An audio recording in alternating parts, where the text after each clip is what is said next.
Welcome back, Troglodytes, to your daily dose of guitar information, the Trogly's Guitar Show. Gibson softly released something yesterday through Instagram. If you go to their website now, under their merchandise tab, they've announced artist collections in merchandise, which I think is kind of interesting. So the first one that they've done is the Adam Jones 1979 collection. And the reason why I say this is kind of interesting, I mean, couldn't Adam Jones just sell this stuff on his own, or was it a collaboration between him and Gibson? Or maybe it's just like how I sell my stuff on Teespring. It's just easier to partner with them because they have all the connections to make the shirts and ship them out. Maybe that's what it is. But hey, it's kind of cool that these things are available. So you've got a pretty basic shirt right here that just reads Adam Jones 1979. It's gray. You've got Gibson on the sleeve. It's a nice shirt. Would I pay $40 for it? Probably not. But then again, it's hard to shop for shirts online because some shirts feel awesome and fit nicely. Other ones, they're cheaper, but they don't feel good. For example, the difference between my $26 Tri-Blend tee and the $19.99 Classic tee, vastly different. These are the ones I wear because they feel way better. And the other one's basically just the thumbnail of their Witness video put on a shirt in black, and you've got Gibson right here. But then they've released an $80 strap. So this looks similar to the one that gets included with all the Gibson USA guitars, but they're saying it's a real leather strap, so maybe it's a little bit higher quality than that, and they just put Adam Jones 1979 on it so they could sell them. Okay, and then through their partnership with these mini guitars, they've now created this. Personally, I think this looks absolutely dreadful.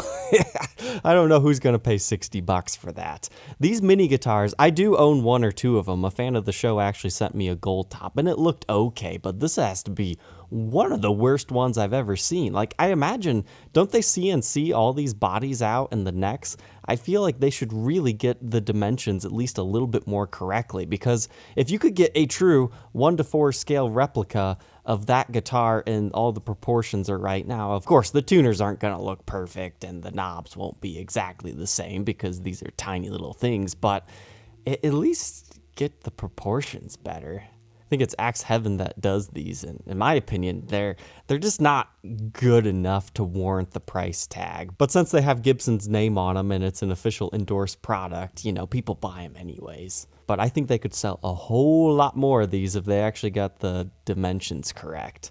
But the paint jobs usually look good. But that headstock, no, nowhere close. I mean, you've got the consent of the manufacturer. You might as well do it to a T, right?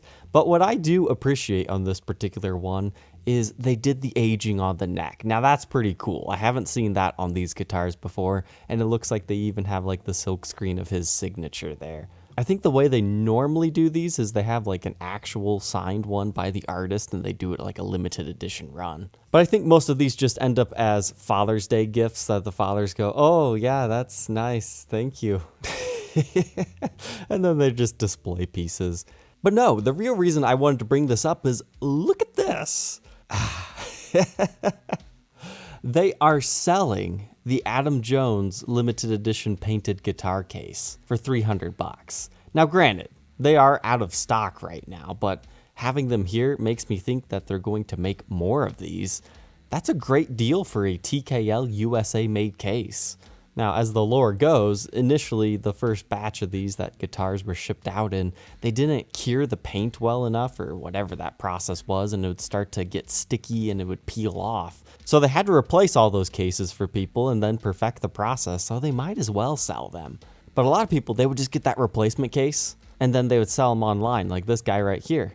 He wants $1,000. You know, back a couple of days ago, this would actually make sense because there's Adam Jones fans out there that would want just the case. They don't want to buy the entire guitar. But now people asking $1,000 for these just seems silly when you can get them brand new just like that for $300. But when Lovey's first purchased this, they probably didn't expect Gibson to sell those separately. I sure didn't. But there have been some completed sales between like $300, $400. Somebody looks like they paid around $750.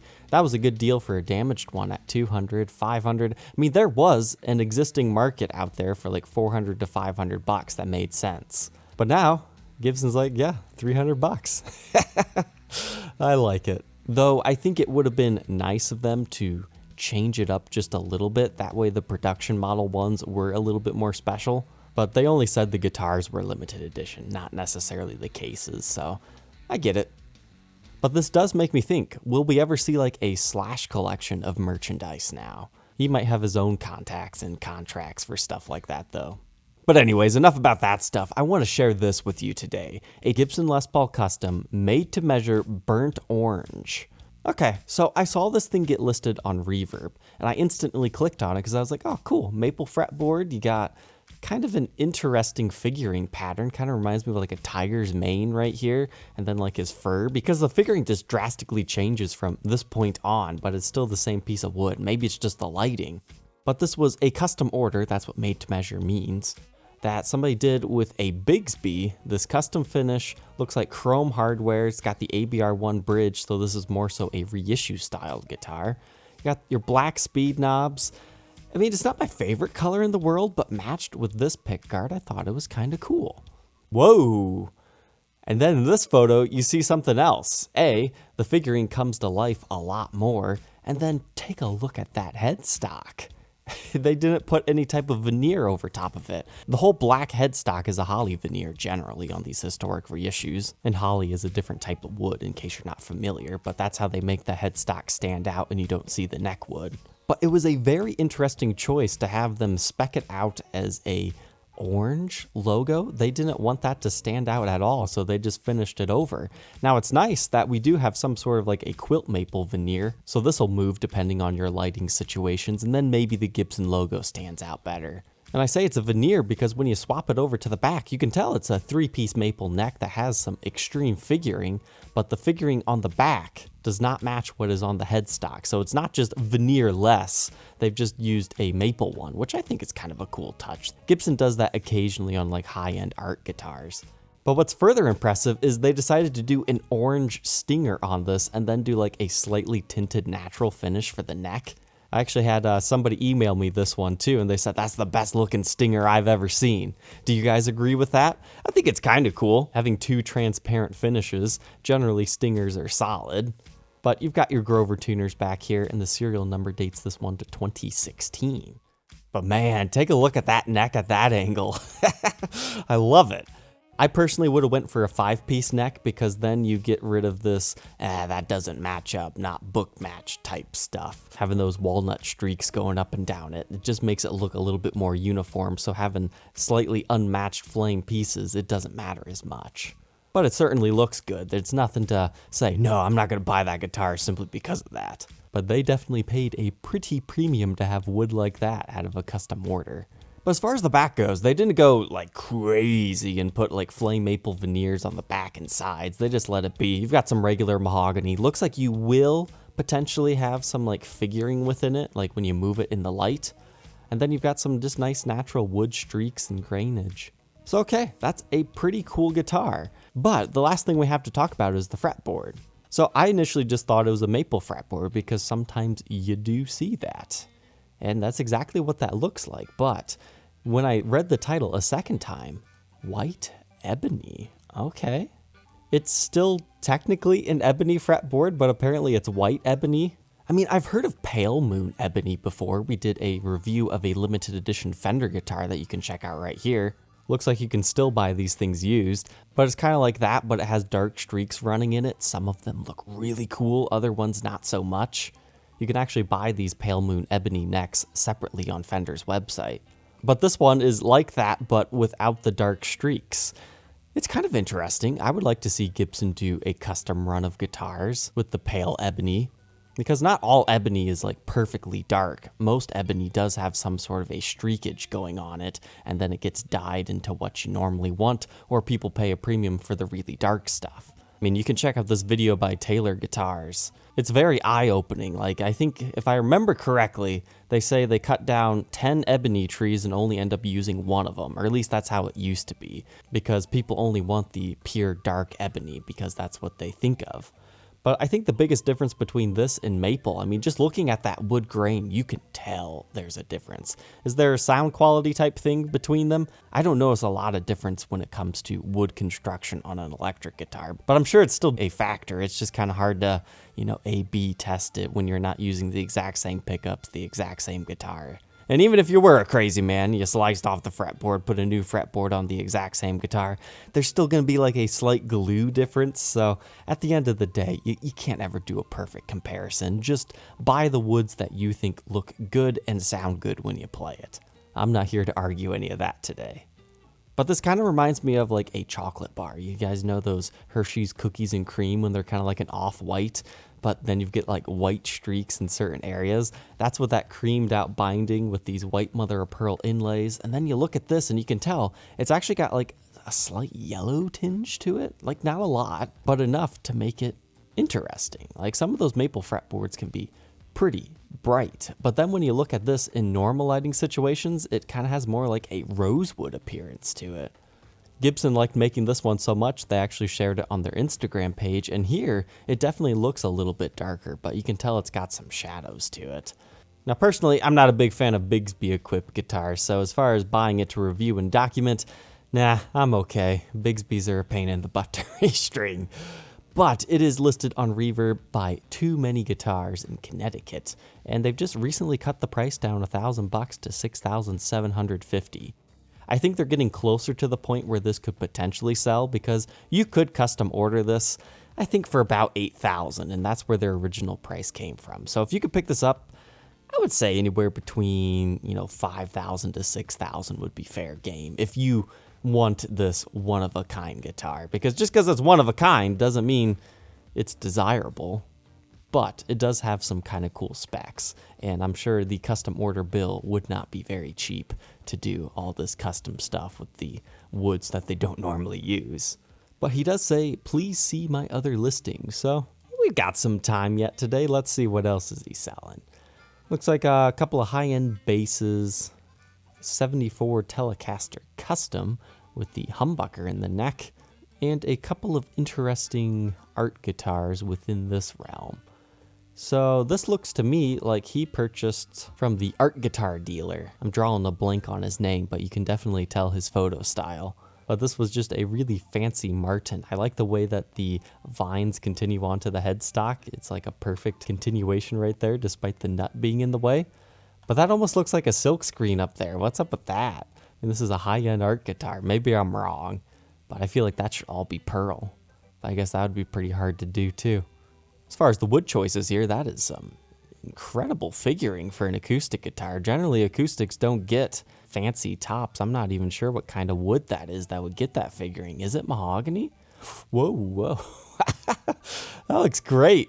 I love the neck on that thing, and here we can see Martin's volute style. It's like a big sharp arrowhead. And we've got that pattern running down the back right here. I need to read the description on this one. Hopefully he has the wood choices, but this is the SS-OMVine-16. They made 35 of them, I guess. Ooh, and wooden binding? Nice. You can't really tell it because it's the same color as everything else, but it's a nice touch. I personally probably would have went for like a dark ebony binding to make it stand out more. Okay, so that is a figured walnut top. Okay, I mean, you've got like the Pauls. Sometimes you can find them with figuring back in the 70s and early 80s, but nothing like that. Okay, it looks like it is just all walnut. I don't think I've ever heard of a straight up walnut guitar before. Like finding walnut with that figuring, I don't think I've ever seen that before. Then it appears he liked the look of this, like Century of Progress type guitar, where they do these pearloid fretboards. Now this pale wood actually looks pretty good in my opinion. You can tell that'll certainly come to life in person. And then matching that really pale finish with the kind of vintage aesthetic right here on the rosette with this, it just kind of works. Now that looks like real pearl to me, like a mother of pearl abalone mix instead of just the cheesy looking pearloid stuff. Yeah, that actually looks real. Since they kind of checkerboard it like that right there, it looks like all the ones that would normally have like a fret marker, like 12th fret, 9th fret, 7th fret, they did that in abalone. So you technically would not need any type of fret markers on this one as long as you can see your fretboard. That's kind of cool. I mean, if you're looking for an art piece here. Ooh, I really like that. That smoky white back with that dark neck. And it's branded Martin right there. So this is official Martin? Yes, 2018 Martin custom shop. Apparently it's a one of a kind. And only $5,000 bucks? I don't follow the market for Martins too much, but I do know that Martins are expensive. But at the same time, this is not going to appeal to everybody, but it's kind of cool. And it looks like we have time to talk about a couple more, so I just looked on Reverb real quick and found some interesting ones. So we've talked about the 100th anniversary of Gibson and how they did the Centennial run. Here's one of those examples when somebody finally accepts their fate that they're just not worth that much. I mean, here's the 350T, brand new, $10,000 back in 1994. Adjust it for inflation, it's like $20,000 plus, I forget. Here it is for $4,500. Appears to actually be in pretty darn good shape. I mean, 350Ts, they're actually really nice guitars. This one is not in that bad a shape. Serial number 1978 on this one. Unfortunately, the gold is pretty well worn off of all the knobs, as they happen to do. But at least you still have the diamonds. I'm curious, do they still have the ring? I'm not seeing it described in the description, but that doesn't mean it's not in the case. Like, they still have the COA and all that other stuff, but maybe they're going to keep the ring for themselves. I mean, at that price point, you might as well. I wonder if the reason why this hasn't sold yet is because he doesn't have 1994 in the title. Because unless you know what Centennial Edition means, you're not going to know that this was built in 1994. So something tells me that's actually a pretty good deal, relatively, if you're looking for that particular guitar. And then lastly, the 76 Deluxe. Is that the original finish? I thought from the photos somebody had swapped it out. Yeah, that's just really aged gold. So it kind of looks like bronze. You can tell it's the pancake body.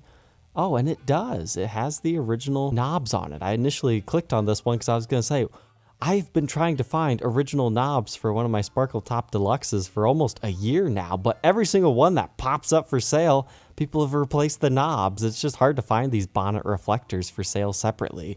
So I'm kind of to the point where, all right, I'll buy a guitar, take the knobs, give it some other knobs, and then sell it on to a player. Because at the end of the day, a blue Sparkle Top that hasn't been repaired is definitely much more historically significant than this kind of player's gold top. So the knobs belong on mine. And this is actually one of the Nashville-built ones with the Nashville-style bridge. But man, that has seen some smoky bars, that's for sure. This has a really cool vibe to it. And appears to be original June bug capacitors.